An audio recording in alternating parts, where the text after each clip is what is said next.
சத்யாவில் சுதந்திர தின super offer. அனைத்து வீட்டு உபயோகப் பொருட்களும் மாபெரும் தள்ளுபடி விலையில் வாங்கிடுங்கள். மதுரையில் காவல்துறை தாக்கியதில் காயமடைந்த ஒருவர் உயிரிழந்ததாக குடும்பத்தினர் குற்றம் சாட்டியுள்ளனர். ஆனால் இதனை மறுத்துள்ள காவல்துறையினர் ஆர்டிஓ விசாரணைக்கு உத்தரவிட்டுள்ளதாக கூறியுள்ளனர். இது தொடர்பான கூடுதல் விவரங்களை வழங்குகிறார் எமது செய்தியாளர் நரேஸ்வரன். வணக்கம். என்ன நடந்தது? முழு விவரம். வணக்கம் பிரியங்கா. மதுரை மேல அனுப்பானடி TNHP காலனியை சேர்ந்த 54 வயதான பரமசிவம் என்பவர் பக்கத்து வீட்டுக்காரருடன் வாகனம் நிறுத்துவது தொடர்பாக ஏற்பட்ட தகராறு காரணமாக சிந்தாமணி காவல் நிலையத்திற்கு விசாரணைக்கு அழைத்து செல்லப்பட்டார்.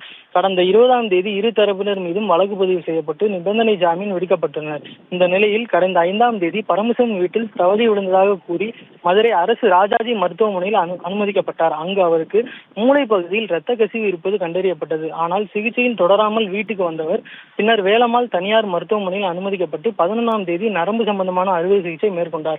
அறுவை சிகிச்சைக்கு பிறகு அவருக்கு பக்கவாதம் ஏற்பட்டு கோமா நிலைக்கு சென்ற நிலையில் தற்போது சிகிச்சை பலனின்றி உயிரிழந்தார். ஆனால் உயிரிழந்த பரமசிவத்தின் குடும்பத்தினர் கடுமையாக குற்றச்சாட்டு முன்வைக்கின்றனர். சிந்தாமணி காவல் நிலையத்திற்கு விசாரணைக்கு அழைத்து சென்ற போது காவலர்கள் கடுமையாக தாக்கியதால் தான் அவரது உடல்நிலை மோசமானது, உயிரிழந்ததுக்கு கூறி கண்ணீர் மல்க நீதி கேட்டனர்.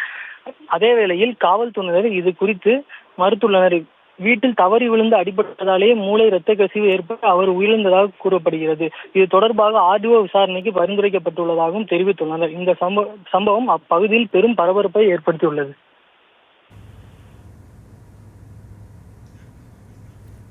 விவரங்களுக்கு நன்றி நரேஸ்வர். சத்யாவில் சுதந்திர தின சூப்பர் ஆஃபர். அனைத்து வீட்டு உபயோகப் பொருட்களும் மாபெரும் தள்ளுபடி விலையில் வாங்கிடுங்கள்.